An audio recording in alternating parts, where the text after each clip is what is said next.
রাজধানীর পল্লবীতে রামিসাকে নৃশংস হত্যা, গ্রেপ্তার দম্পতি। বিস্তারিত থাকছে প্রতিবেদনে। আমি কিছুই চাই না, আমি বিচার আপনারা করতে পারবেন না। আপনাদের এই ধরনের কোনো রেকর্ড নাই।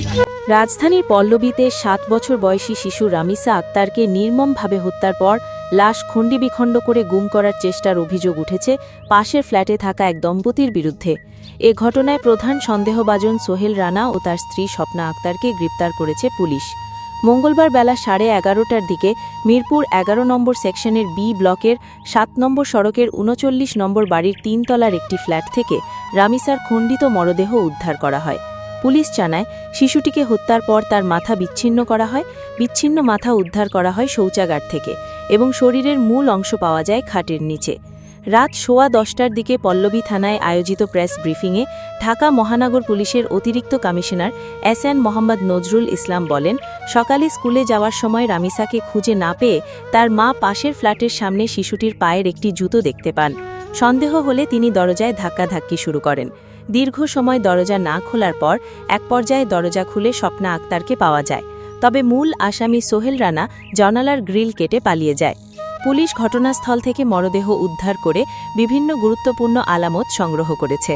প্রাথমিকভাবে ধারণা করা হচ্ছে শিশুটির ওপর যৌন নির্যাতনের ঘটনাও ঘটতে পারে। বিষয়টি নিশ্চিত হতে আলামত সিআইডিতে পাঠানো হয়েছে। পুলিশের ভাষ্য অনুযায়ী অপরাধ গোপন ও মরদেহ সরিয়ে ফেলতেই লাশ খণ্ডিবিখণ্ড করার চেষ্টা করা হয়েছিল। তবে রামিসার মা বিষয়টি টের পেয়ে যাওয়ায় পরিকল্পনা সম্পূর্ণ করতে পারেনি অভিযুক্তরা। পরে সন্ধ্যায় নারায়ণগঞ্জের ফতুল্লা এলাকা থেকে সোহেল রানাকে গ্রেপ্তার করা হয়। পুলিশ জানায়, সোহেল ও তার স্ত্রী নওগাঁর সিংড়ার। নিহত রামিসা স্থানীয় একটি স্কুলের 2য় শ্রেণীর শিক্ষার্থী। তার বাবা আব্দুল হান্নান মোল্লা একটি রিক্রুটিং এজেন্সিতে চাকরি করেন। পরিবারটি দীর্ঘ 17 বছর ধরে পল্লবীর ওই বাসায় বসবাস করে আসছিল। ঘটনার পর এলাকায় নেমে আসে শোক ও ক্ষোভের ছায়া। বাসার সামনে জড়ো হন উৎসুক জনতা। স্বজনদের আহাজারিতে ভারী হয়ে ওঠে পরিবেশ। রামিসার বাবা কান্না জড়িত কণ্ঠে আইন শৃঙ্খলা বাহিনীর উদ্দেশ্যে বলেন, আসামিকে আপনারা কিছুই করতে পারবেন না। কোনো এক্সাম্পল দাঁড় করাতে পারবেন না। 15 দিন আলোচনা হবে, এরপর আরেকটা ঘটনা ঘটলে এটাও ধামাচাপা পড়ে যাবে। আমি কিছুই চাই না, আমি বিচার আপনারা করতে পারবেন না। আপনাদের এই ধরনের কোনো রেকর্ড নাই, আপনারা পারবেন না। আমার মেয়েও ফিরে আসবে না। আপনারা বিচার করতে পারবেন না। আপনারা কোনো এক্সাম্পল দাঁড়া করাতে পারবেন? আমার থেকে স্টেম নেবেন, স্টেমে লিখিত নেবেন, পারবেন না। আপনারা পারবেন না, আপনারা পারবেন না।